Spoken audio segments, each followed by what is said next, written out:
Genau.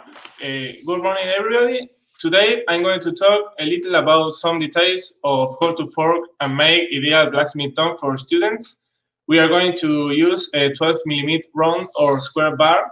With the square bar, we will have more material to make it more robust and resistant. We will use my steel, but if you want to have a little more resistant, we could use some steel with more carbon. We are going to divide the manufacture of the tongue into six steps. And the first step is to forge the shaft of the tongue. Then we will make the rivet area, the neck. We will straighten the handle. We will punch the hole, and we will make the rivet. The tongue could be divided in 6 parts. Number 1 is the shaft. Number 2 is the rivet. Then we have 3 and 4, which are the rivet and neck area. Then 5 is the handle or rind. The 6 is the tip or end that we can make different finish depending the use of the tongue, such as spurs or hooks for rings. You may find some difference in the name of the parts between different country and language, but the concept is basically the same in each case. As the first step is the make of the shaft, we can choose between the different design for each need. Then the subsequent step will be very similar to each other. We can slightly round the handles or bend them out to make scissors. Also, if we leave them straight and all the same measures, we can use a ring to hold the piece. And this same ring will serve us to all models of tongue, so we do not need special rings at the end of the handle. Here are 4 examples of tongues. The first is known as a rosary tongue with the round conical tip, which allows us to bend material and make rings or chains. So the second is a scissor that could be made by slightly modifying the steps. The third is a tongue to rivet chainmail. It has very short jaws, so it allows a lot of force to be applied at the end. And the last one is a common blacksmith tongue. Here we can see the measure that I recommend. It is important to leave a line between the shaft and the rivet. It is also important to make a small radius and not leave any straight path, as this will weaken the tongue. Here we can see a tongue made with these measures, where you can also see a detail. When you do it, lower your hand from the anvil line, and that creates an angle between the line of the shaft and the handle. In this case, that angle is too much, and when the tongue is assembled, it should be corrected so that it's not too open. Ideally, the blue line that is the handle is close to the green line. The red line is the axis of the tongue, is where the pieces passes. Here we can see the tongue from another angle. You can see the radius in each part. Here is look finish, and we see an important detail that is the line between the rivet and the tongue, so that the other side moves freely. The red line is from the radius, and the green line is important to really flat the tongue to catch the piece better. Here is the difference between the angle that I talked before. It is important to have working tools in good condition. It is normal that we use the chisel and puncher from a mushroom head, but you must remove it when it's generated to avoid accidents, due to the pieces can fly anyway when hit. The importance of using a punch or chisel to generate the perforation of the rivet lies in the deviation of the grain of the steel, where here can see how different passes of the material through a rolling mill generate a line pattern in the grain of the steel. This other photograph clearly shows how show us how in a forged piece there is a flow of material. The flow generated by punching is similar to what is observed here in the red line. Once the tongue is assembled, we will take into account that is correctly aligned and that here are not parts with less resistance as shown here. For example, the orange circle shows where is the weakened part. And we can see too, between the blue line and the green line, a difference from the line of the piece and your hand. Some advantages of this type of tongue are easy and fast to do, einfach und schnell zu machen, cheap, günstig, cost-efficient, ideal for students, and have a strong grip. And the cons are a tongue for each size and shape, little versatility, and problem with conical shapes. And I want to show you what I mean. For example, in this tongue, I use this little ring. So if I make the same distance between in all my tongues, I can use, for example, with other tongues like that, and I can use the same ring here.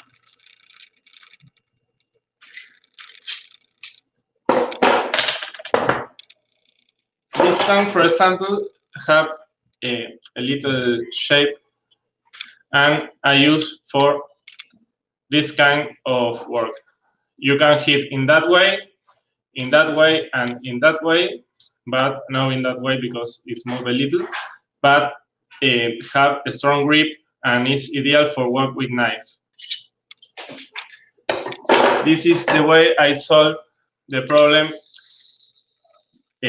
from different shape, because if you make, for example, one tongue for conical shapes, maybe you can catch the piece fine with in other direction or with other form. For example, this tongue is for a square bar. I can use for a round bar, but if I put in point like that, it's move a little, so it's not good for work, in my opinion. Other type of tongues like that is this is conical shape in this direction, and this is round, so it's ideal for arrowheads and this kind of shapes, and maybe for chisels, for woodworking, and that. This is one for make rings and chains. The first step always is catch in that direction and bending, and then you can use this part to catch like this. So it's really good. For example, other kind of tongues like that don't have this problem, because no matter what you catch, the problem you have here in the other tongues, here you haven't. These are, for example, scissors. It's the same concept. You only change this part, and of course you can bend this for a better grip. And this tongue for rivet have some conical shape, round shapes inside. So the first step is flat, and you only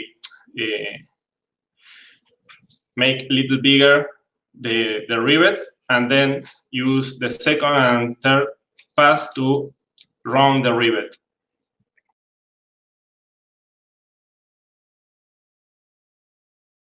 Mariano, could you show me the steps of riveting another time? Here. Yeah, that one. One moment, please. Yes.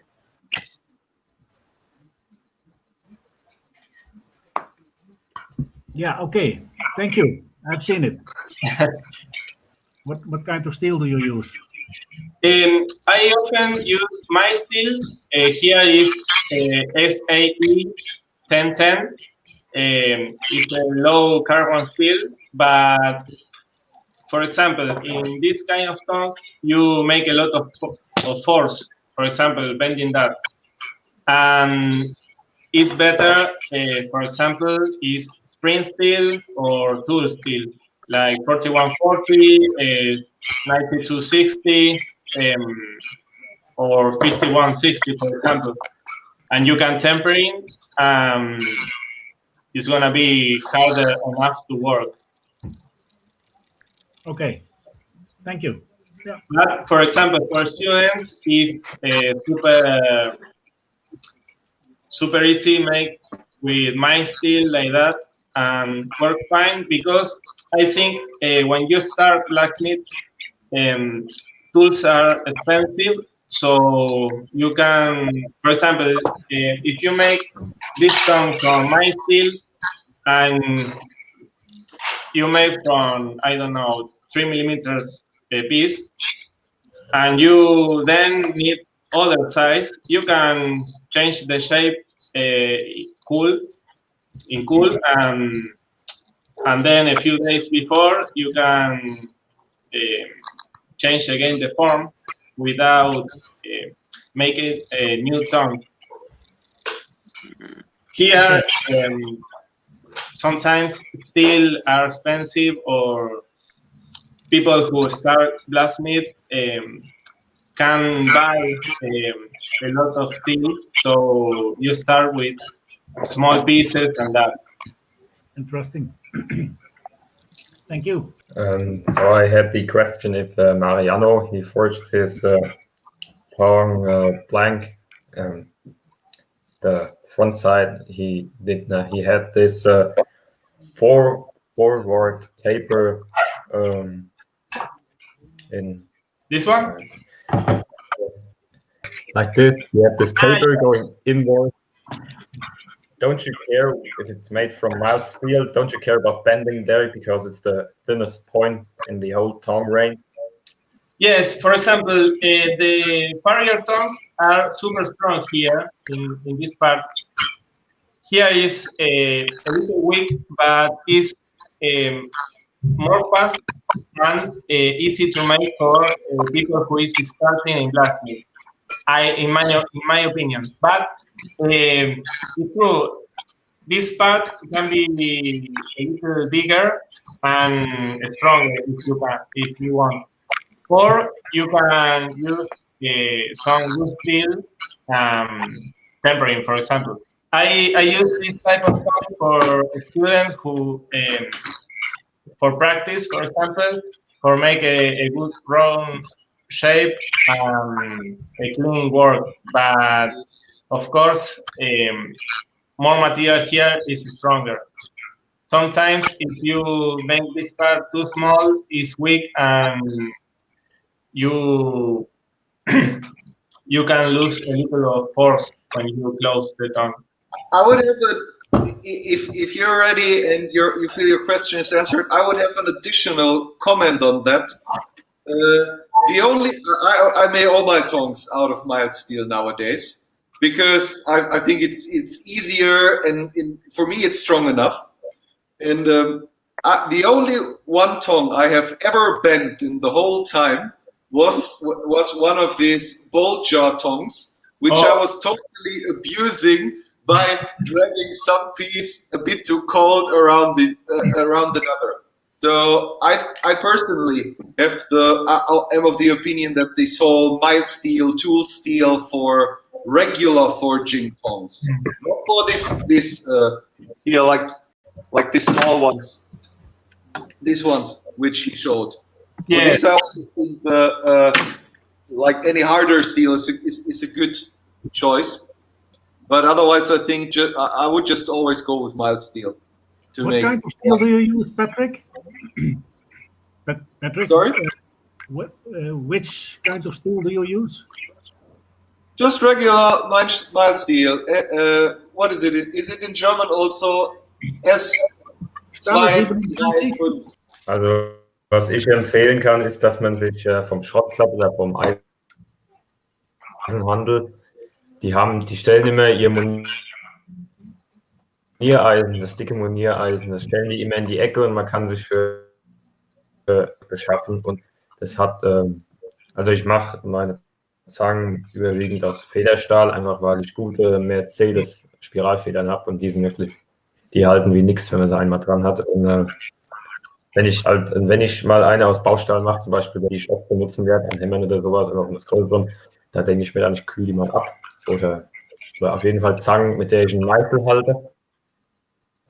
Hier, wo ich den Meißel ins Wasser tun möchte, die sind aus dem Moniereisen, weil der widersteht eine mechanische Einwirkung relativ gut. Das sind die Zangen hier draus. Und mein Trick ist, dass ich die Schenkel, die sind flach an der Seite. Das heißt, quasi ein Flacheisen ist immer quer, also so lässt sich ein Flacheisen gut biegen, dass es halt sehr dünn ist. Lässt sich ein Flacheisen lässt sich sehr schwer biegen. Ja. Und deswegen ist der Trick, dass die Zangenschenkel abgeflacht sind an der Seite. Also finde ich auf jeden Fall. Und es hält sich sehr angenehm in der Hand, weil einfach mehr man hat einfach was Breiteres, wo man drum greifen kann, wenn die abgeflacht sind, so ein Oval. One option, if you want, you can put some carbon in your steel. You can cement the steel if you want. If you have a high heat in your piecework, it's gonna add a little of carbon. So maybe if you have my steel and you want to have a strong piece, you can add by cementing or other technique to put more carbon outside the piece. So inside it's gonna be soft, but outside it's gonna be super strong. I use this technique for punches like that. Here. This, for example, is all from my steel, but the point in this case is for force welding a high carbon steel. But if you want, you can cement in the point, and of course, this is not for all your life, but work for a lot of time really fine. So it's not a problem. Different options between what you have. If you have this piece of good steel, of course, use 4140 or what you have. But if you have my steel, you can change a little the material for a better tool. On your tongs, the distance between the reins seems awfully long to me. I'm used to shaping my tong reins to be closer together. Do you have any reason for making them so far away from each other? I can understand really well the last part. It's a little. Yeah. He asked. He has this distance here. This one. Yeah. Yes. Smaller than you do. Yours are rather like this, and he has some rather, I assume, rather like this. Yes. Yes, exactly. Yes. I understand. Because my steel is a little weak, but have a spring action. So this distance, in the most of the song, is the right distance. Need to be parallel and center to the beat. Is when the force is stronger. If, of course, I can use two open because lose the piece, but here, when it's parallel, have the right force. And you don't need to press super strong. So maybe here you can see it's a little spring. Yes. It's my steel, but it's a little spring when you work. Might be fun. Yes. Thank you. Yes. Also, there I have an addition from own experience. I have one evening used tongs like that, like too far away, and it resulted that my ring finger snaps now permanently every now and then. Oh. So I just recommend do them that you have proper distance. Yes. Because if you have to apply force all the time, it will wear your wrists and everything out much faster. Talking from experience. Yes, you're gonna feel your fingers really hurts. It is important when you produce your pair of tongs or when you buy one, you try how strong you have to squeeze in the tongs, and actually you must use very light strength to squeeze the tongs. So also when you have problems with your hands, then there's something not good. Or either you squeeze too hard, or the width of the tongs is too wide. You understand what I mean? Yes, this is why I always use this ring, so I don't really need to push too much the tongue. It's Yeah, I know. I see. control. Yeah. I think it's a good way to work. Well, like it depends how often you have to. Well, it depends how often you have to regrip. Yeah. And how many pieces you're working at a time, if that is a good option or not. That's Yeah, why the little clip. That's why the little clip is so useful, because when you have the clip, then you only use your hand for processing and for steering, and not for squeezing. Though, if you have several pieces in your gas forge, and you have to switch between these because you have just one tong, it's it's not so practical to use a clip, because after every grip you have to reset it. If you're just having one palm like this, there's a little trick I was showed at work. And if you're making your jaws like this, flat, and you put your workpiece in, that's a little too big to get this, that your jaws are not touching in front of there, and it tends to spit out. And then I got the Haberman tongue, which is a bit like this, not exactly like this, but you got this like the if you get your two fingers, and the human fingers are concepted so we can you can grip this, and the force is concentrated at these 2 points, and it doesn't want to spit out because this angle is going backwards, and it grips like in vice. And we can grip like everything with our tool. We can grip this, and we can this, and we can hold it like this. And if you making your tongs like this, these are I made them last week. You can hold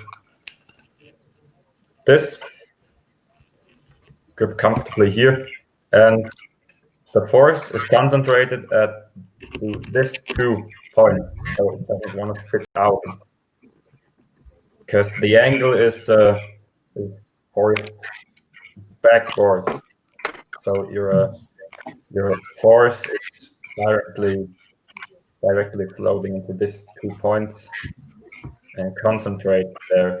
If you're holding like flat bar or something, you want to grab really tight, really tight for bending and stuff like this. Might not be the best option, because it's likely to spin around like this.